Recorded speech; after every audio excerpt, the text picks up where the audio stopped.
আমি প্রভু ধন্যবাদ দিই এই সুন্দর সুযোগের জন্য। আমি কৃতজ্ঞতা জানাই বাংলাদেশ মেথডিস্ট চার্চের সমস্ত পালক প্রচারক কর্মীবৃন্দ, যারা এই বড়দিনের মাসে অনেক ব্যস্ততার মধ্য দিয়ে প্রভুকে গৌরবান্বিত করছেন। আমি ধন্যবাদ দিই আজকে দিনাজপুর ডায়োসিসকে, যাদের নির্ধারিত পরিচালনা এবং প্রচার ছিল, কিন্তু আমি তাদেরকে অনুরোধ করেছি যেন আজকে আমাকে সময় দেওয়া হয়, এবং আমি সেই সঙ্গে সঙ্গে ধন্যবাদ দিই আমাদের আজকের এই উপাসনার পরিচালক পাস্টর সাগর দাস, যিনি প্রভু এই পর্যন্ত সুন্দরভাবে উপাসনাকে পরিচালনা দিয়ে এসেছে।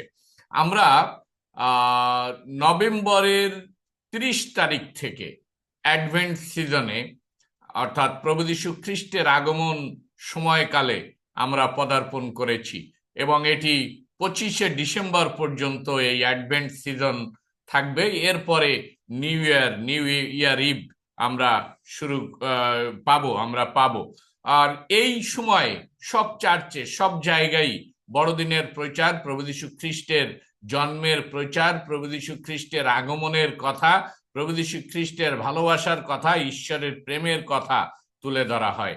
আমিও আজকের এই দিনে প্রভু যীশু খ্রিস্টের সেই যে ভালোবাসা, প্রেম, তার আগমন, সেই বিষয় নিয়েই কথা বলতে চাই। আর এটি বড়দিনের প্রচার, যেটি আমি গত বছর করেছিলাম মেমসে, এই বিষয়ের উপরে আমি কথা বলেছিলাম। আজকে বাংলাদেশ মেথডিস্ট চার্চের এই জুমে আমি সেই বিষয়টি আবারও আপনাদের সামনে তুলে ধরতে চাই। আর আমি শাস্ত্র অংশ বেছে নিয়েছি, অত্যন্ত সুপরিচিত, এবং সবাই এখানে এই পদটি মুখস্থ আছে আমি বিশ্বাস করি। যোহন লিখিত সুসমাচার 3 অধ্যায় 16 পদ। আর বাক্যে এই কথা লেখা আছে, কারণ ঈশ্বর জগৎকে এমন প্রেম করিলেন যে আপনার একজাত পুত্রকে দান করিলেন, যেন যে কেহ তাহাতে বিশ্বাস করে সে বিনষ্ট না হয়, কিন্তু অনন্ত জীবন পায়। ঈশ্বর এই বাক্যের মধ্য দিয়ে আমাদেরকে আশীর্বাদ দান করুক। যোহন লিখিত সুসমাচারের 3 অধ্যায় 16 পদ, এটি অত্যন্ত মূল্যবান একটি পদ, অত্যন্ত সুপরিচিত একটি পদ, অত্যন্ত ভালোবাসার একটি পদ। আর এই পদটি যখন আমরা পাঠ করি, তখন আমরা বুঝতে পারি, আমরা অনুভব করি যে ঈশ্বর আমাদেরকে ভালোবাসেন। আমরা সেই ভালোবাসায় আমরা আবৃত হই, সেই ভালোবাসাকে আমরা উপলব্ধি করতে চেষ্টা করি। এবং কিসের মধ্য দিয়ে? খ্রিস্টের মধ্য দিয়ে। কিসের মধ্য দিয়ে? ঈশ্বরের পুত্রের মধ্য দিয়ে। কিসের মধ্য দিয়ে? ঈশ্বর যে দান, যে উপহার, যে ভালোবাসা এই পৃথিবীকে দিয়েছেন, সেই ভালোবাসার মধ্য দিয়ে আমরা সেটি উপলব্ধি করতে চাই। যদি আপনি বাইবেল দেখেন, বিভিন্ন ভার্সনে, বিভিন্ন অনুবাদে, বিভিন্ন ভাবে এই কথাটি লেখা আছে। মূলত বেশিরভাগ অনুবাদে বলা হয়েছে that he gave his only begotten son। ইংরেজিতে he gave his only begotten son। কিন্তু এনআইভিতে একটু ডিফারেন্স বলা হয়েছে। সেখানে বলা হয়েছে he gave his one and only son।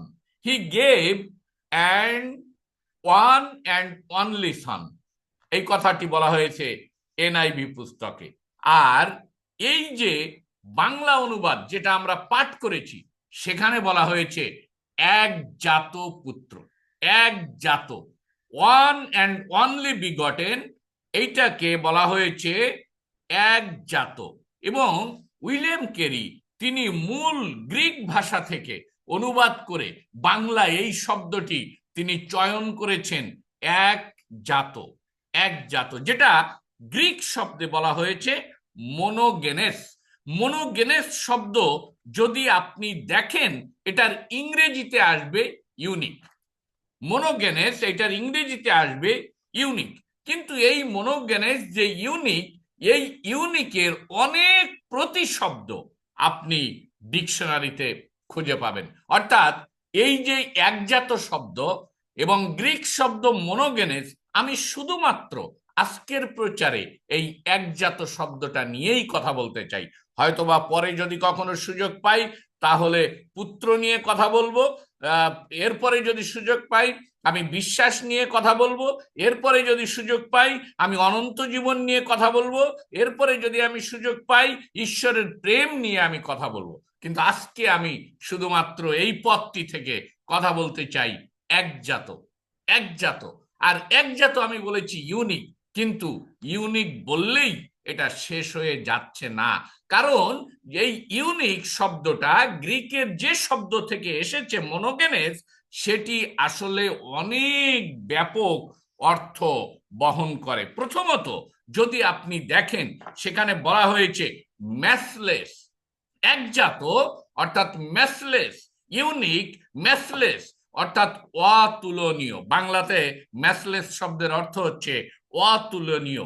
এবং বিভিন্নভাবে যিশু খ্রিস্টকে সেই অতুলনীয় হিসাবে গণনা করা হয়েছে, অতুলনীয় হিসাবে বর্ণনা করা হয়েছে।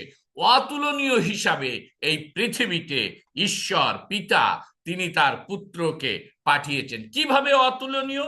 যদি আপনি দেখেন তার জন্ম, সেখানে অতুলনীয় ঘটনা আপনি দেখতে পাবেন। বাইবেলে এই কথা লেখা আছে, অতএব প্রভু আপনি তোমাদিগকে এক চিহ্ন দিবেন, দেখো এক কন্যা গর্ভবতী হইয়া পুত্র প্রসব করিবে, তাহার নাম ইম্মানুয়েল, আমাদের সহিত ঈশ্বর রাখিবে।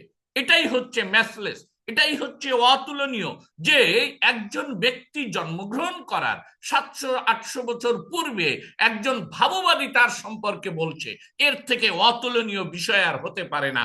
একজন পুত্র, একটা শিশু জন্মগ্রহণ করার 700 বছর পূর্বে ভাববানী তিনি বলছেন যে কোন গর্ভে তিনি জন্মগ্রহণ করবেন। একজন পুত্র, একটা শিশু জন্মগ্রহণ করার 700 বছর পূর্বে ভাববাদী তিনি বলছেন তার নাম কি হবে। তার নাম শুধুমাত্র না, নামের মধ্য দিয়ে তার চরিত্র, তার বৈশিষ্ট্য, তার গুণাগুণ তিনি তুলে ধরেছেন। এখানে বলা হয়েছে তার নাম হবে ইম্মানুয়েল। আর ইম্মানুয়েল শব্দের অর্থ কি? আমাদের সহিত ঈশ্বর। অর্থাৎ নাম, জন্ম, চিহ্ন এবং তার যে পরিবার, সেই বিষয়ে যদি আমরা বিবেচনা করি, তাহলে আমরা নিঃসন্দেহে বলতে পারি যে তার জন্ম ছিল অতুলনীয় বা ম্যাথলেস। শুধু সেই জন্ম না, আমি বলেছি তার নামের কথা। সেই নাম যদি আমরা দেখি, সেখানে মাত্র একটি কথা বলা হয়েছে, তার নাম হইবে কি? ইম্মানুয়েল। তার নাম ইম্মানুয়েল, আমাদের সহিত ঈশ্বর। কিন্তু যিশায়া পুস্তকে তার অন্যান্য নাম আপনি দেখতে পাবেন, যেটি প্রকৃতপক্ষে তার নাম না, কিন্তু তার অফিস, তার কাজ, তার পদ হিসাবে বর্ণনা করা হয়েছে। সেখানে বলা হয়েছে, কারণ একটি বালক আমাদের জন্য জন্মিয়াছেন, একটি পুত্র আমাদিগকে দত্ত হইয়াছে, আর তাহার স্কন্ধের উপরে কর্তৃত্বভার থাকিবে। এবং তারপরের অংশ আপনি যদি লক্ষ্য করেন, সেখানে বলা হয়েছে এবং তাহার নাম হইবে আশ্চর্য মন্ত্রী, বিক্রমশালী ঈশ্বর, সনাতন পিতা, শান্তিরাজ। 4টা নাম এখানে বলা হয়েছে তার নাম হইবে, কিন্তু মূলত this is the office of Christ. খ্রিস্টের পদ এখানে বর্ণনা করা হয়েছে, প্রথমত বর্ণনা করা এটা। এবং এই 4টি পদও যদি আপনি দেখেন, এটি ম্যাথলেস, এটি ইউনিক, এটি মনোগেনেস। সেটা আমি বুঝাতে চেয়েছি যে মনোগেনেস শুধুমাত্র ইউনিক বললেই শেষ হয়ে যাচ্ছে না, এটিকে প্রথমত বলা হয়েছে ম্যাথলেস, অতুলনীয়, যেটার সঙ্গে অন্য কোনো কিছুর তুলনা চলবে না, অন্য কোনো কিছুর পরিবর্তন করা যাবে না, অন্য কোনো কিছুর সাবস্টিটিউট হিসাবে আপনি ধরে নিতে পারবেন না। এখানে বলা হয়েছে আশ্চর্য মন্ত্রী, ইংরেজিতে একটু ভিন্নভাবে বলা হয়েছে, বলা হয়েছে wonderful councillor, not minister but wonderful councillor, wonderful councillor. এবং অলমাইটি, অলমাইটি গড, হ্যাঁ, ইটারনাল ফাদার। এবং সেখানে বলা হয়েছে, এবং আরেকটি শব্দ এখানে ইংরেজিতে খুব সুন্দরভাবে বলা, শান্তিরাজ। রাজা ইংরেজিতে বলতে গেলে বলতে হবে কিং, কিন্তু এখানে বলা হয়েছে প্রিন্স অফ পিস। অর্থাৎ এই নামের মধ্যেও একটি অতুলনীয় বৈশিষ্ট্য বিদ্যমান, অতুলনীয় বৈশিষ্ট্য এখানে লুকায়িত।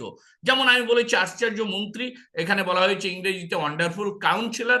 এবং তার যে মন্ত্রণা, প্রভু যীশু খ্রিস্টের জীবনকালে তিনি যে সকল মন্ত্রণা দিয়েছেন, যে সকল যুক্তি দিয়েছেন, যে সকল শিক্ষা দিয়েছেন, যে সকল বিচার করেছেন, যে সকল বিশ্লেষণ তিনি করেছেন, যে সকল শাস্ত্রের ব্যাখ্যা তিনি করেছেন, আমরা নিঃসন্দেহে বলতে পারি হি ওয়াজ দ্য ওয়ান্ডারফুল কাউন্সিলর। এবং আমি শেষেরটা বলতে চাই, শান্তিরাজ।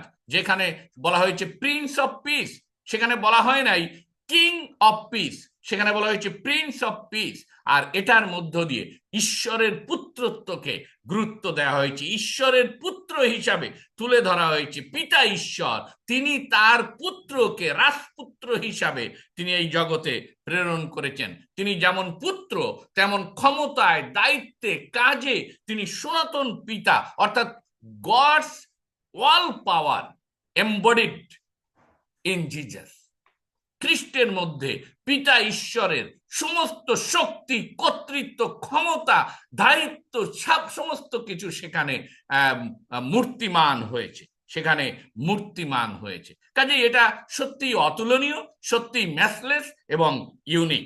এছাড়াও তার নাম, তার জন্মবাদ যদি দিই তাহলে তার মৃত্যুকে আমরা ধরে নিতে পারি। পৃথিবীতে অনেকেই মৃত্যুবরণ করে, শুধু অনেকে মৃত্যুবরণ করে না, সকলেই মৃত্যুবরণ করবে। সেটাই হচ্ছে সমস্ত মানুষের, সমস্ত শ্বাসবাহী প্রাণীর শেষ পরিণতি হচ্ছে মৃত্যু। কিন্তু বিষয়টা হচ্ছে যে আমরা সকলে জীবিত থাকার জন্য আমরা জন্মগ্রহণ করি। খ্রিস্ট একমাত্র ব্যক্তি যিনি মৃত্যুবরণ করার জন্য জন্মগ্রহণ করেছেন। আমরা সবাই কিন্তু মৃত্যুবরণ করি, কিন্তু কেউ মৃত্যুবরণ করার জন্য জন্মগ্রহণ করি না, বা করতে চাই না, বা করব না, বা স্বীকার করি না, বা মৃত্যুকে আলিঙ্গন করতে চাই না, মৃত্যুকে আমরা আহ্বান করতে চাই না। কিন্তু খ্রিস্ট একমাত্র ব্যক্তি যিনি মৃত্যুবরণ করার জন্যই জন্মগ্রহণ করেছেন, যার জন্মই হয়েছে একটি বিশেষ উদ্দেশ্যে মৃত্যুবরণ করার জন্য। আর সেটি কি? সেটি হচ্ছে পাপের জন্য তিনি মৃত্যুবরণ করেছেন।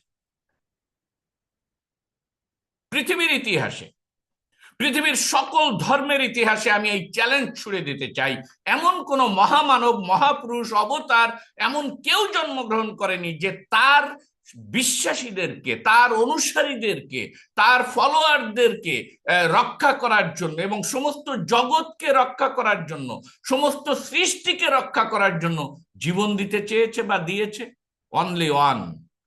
আর that's why it's unique, that's why it's matchless, অতুলনীয় তার মৃত্যু। এবং মৃত্যু তিনি বরণ করেছেন যদিও, কিন্তু মৃত্যুকে তিনি জয় করেছেন। তার পুনরুত্থান মধ্য দিয়ে তিনি মৃত্যুকে জয় করেছেন। বাইবেল এই কথা বলছে যে মৃত্যু তোমার হুল কোথায়, মৃত্যু তোমার জয় কোথায়। অর্থাৎ মৃত্যুর হুল খ্রিস্টের উপরে প্রয়োগ করতে পারে নাই, বল প্রকাশ করতে পারে নাই, বিজয়ী হতে পারে নাই, কিন্তু মৃত্যুর হুলকে ভেঙে দিয়ে তিনি পুনরুত্থিত হয়ে সেই মৃত্যুকে তিনি জয় করেছেন। আর এই জন্য বলা হয়েছে ইউনিক, মোনোগেনেস, ম্যাচলেস।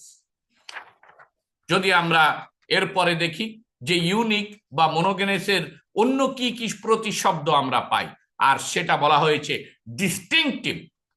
ডিস্টিংটিভ অর্থাৎ স্বতন্ত্র।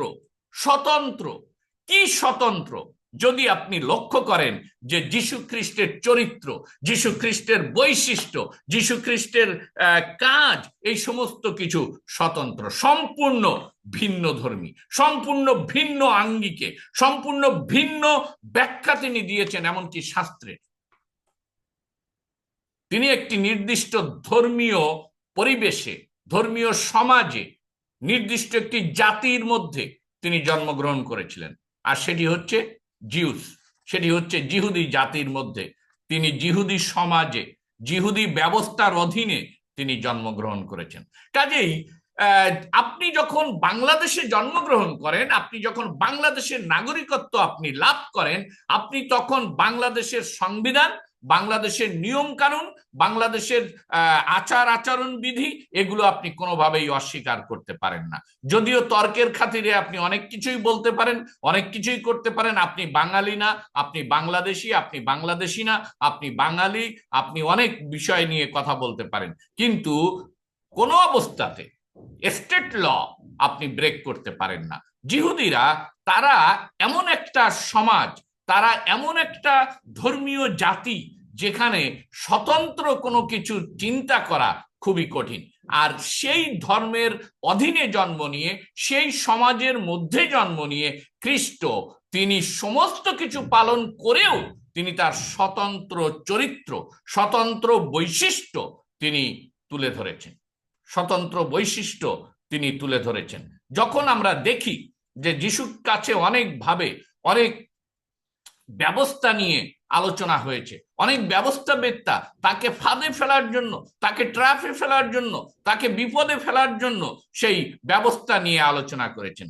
যিশু খুবই স্বাচ্ছন্দ্যে কিন্তু সতর্কতার সাথে সেই সমস্ত প্রশ্নের উত্তর তিনি দিয়েছেন। এমনকি তিনি রাজনীতিবিদ ছিলেন না, তিনি একজন সাধারণ কাঠমিস্ত্রি ছিলেন, তাকে রাজনৈতিকভাবে ফাঁদে ফেলার চেষ্টা করা হয়েছে।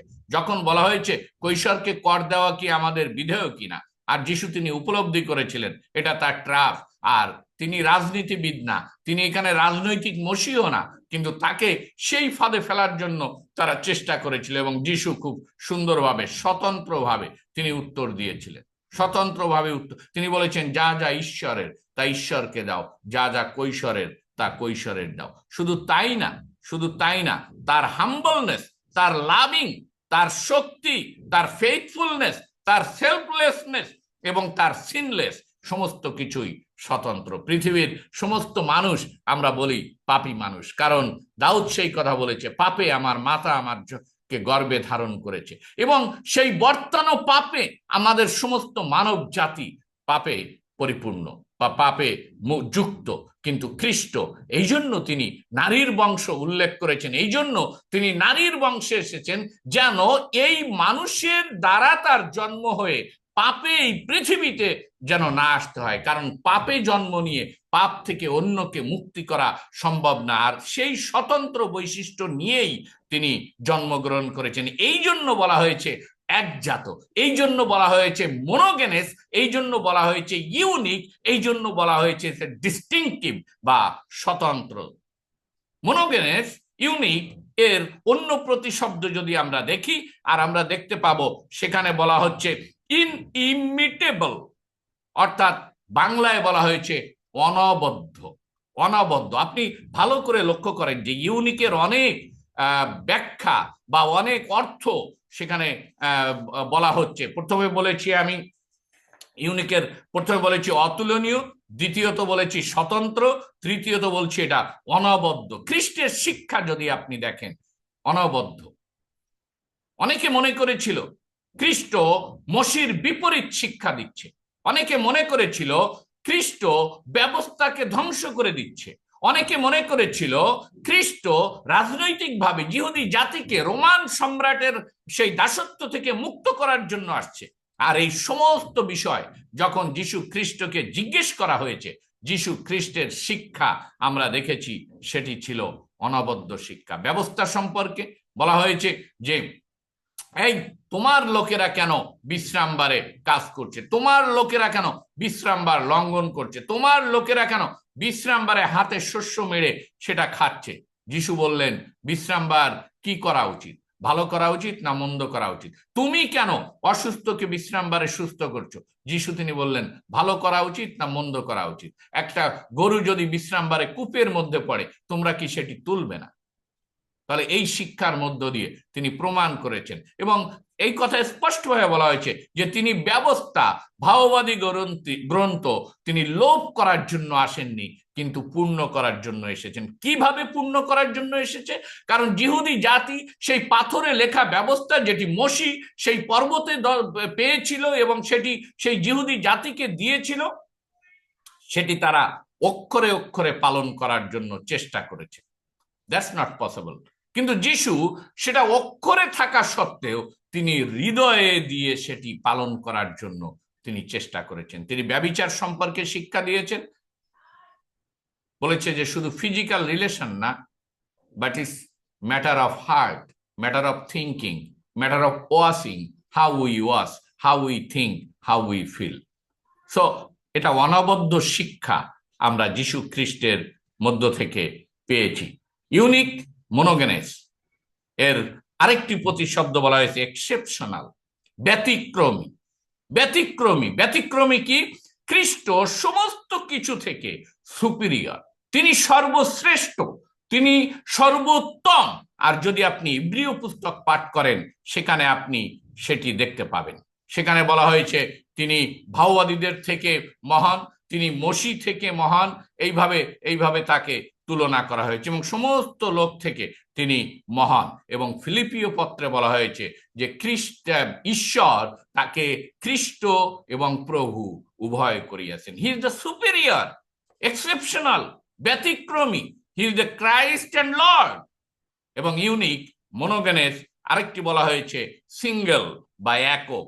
Super natural nature of Christ, এই একক দিয়ে, সিঙ্গেল দিয়ে বোঝানো হয়েছে, যেটা আমি বলেছি one and only, one and only, single এবং একক, যেটার আর কোনো কপি নাই, যেটা আর কোনো রেপ্লিকা নাই, যেটার আর কোনো ডুপ্লিকেট নাই, সেটাই হচ্ছে খ্রিস্ট। আর এই জন্য বলা হয়েছে the super natural nature of Christ, super natural nature of Christ. খ্রিস্টের যে চরিত্র, যে বৈশিষ্ট্য, আর সেটি আমরা দেখতে পাই যে সুপার ন্যাচারাল।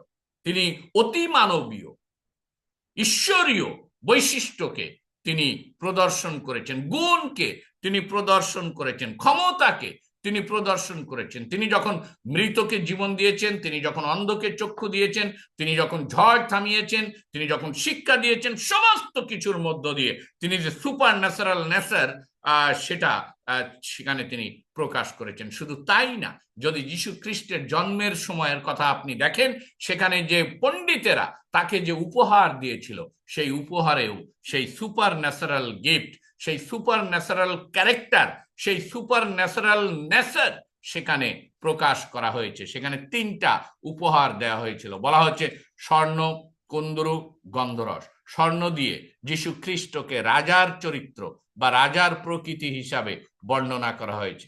কুন্দরু দিয়ে তাকে যাজক হিসাবে, যাজকের নেচার বা প্রকৃতি হিসাবে বর্ণনা করা হয়েছে। গন্ধরস দিয়ে তার সেই মৃত্যু সমাধিকে নির্দেশনা করা হয়েছে। কাজেই যীশু খ্রিস্ট মনোগেনেস, ইউনিক, তিনি সিঙ্গেল, একক, যার কোনো ডুপ্লিকেট কপি হয় না। এছাড়া বলা হয়েছে ইউনিক, এক্সক্লুসিভ। এক্সক্লুসিভ, যেটা অন্য কোনো কিছুর সঙ্গে তুলনা করা চলবে না। আর তাকে বলা হয়েছে সন অফ গড। তাকে সন অফ ম্যান বলা হয়েছে, সন অফ গড বলা হয়েছে। এবং থিওলজিক্যালি এই শব্দটা বিভিন্ন সময় বিভিন্ন থিওলজিয়ান তারা ব্যবহার করেছেন god man, man of god না, নো, ভুল বুঝবেন না, ম্যান অফ গড না, গডলি ম্যান না, কিন্তু গড ম্যান, গড ম্যান শব্দটা, এটা আপনি ডিকশনারিতে পাবেন না, শুধুমাত্র থিওলজিক্যাল বইতে আপনি এই শব্দটা পাবেন, গড ম্যান। আর এটাই হচ্ছে এক্সক্লুসিভ, যেটা পৃথিবীর অন্য কেউ কোনোভাবে দাবি করতে পারেনি, পারবেও না, দাবি করতে পারেনি, পারবেও না। যীশু খ্রিস্টের ব্যাপারে যীশু খ্রিস্টে একবার তিনি সেটি দাবি করেছেন, কিন্তু বাইবেলে অনেকবার, এবং ঈশ্বর তিনি নিজে সেটি স্বীকার করেছেন তার বাপ্তিস্মের সময়। বলছে ইনি আমার প্রিয় পুত্র, ইহাতে আমি প্রীত। যখন তিনি সেই পর্বতে তিনি সেই পরিবর্তিত হচ্ছেন, রূপান্তরিত হচ্ছেন, বলছে ইনি আমার পুত্র, প্রিয় পুত্র, ইহার কথা শুনো। কাজেই সাক্ষ্য কোথা থেকে এসেছে? ঈশ্বর থেকে এসেছে, যে খ্রিস্ট সন অফ গড, এবং তিনি যে ঈশ্বর, গড ম্যান, সেটিও তিনি প্রমাণ করেছেন।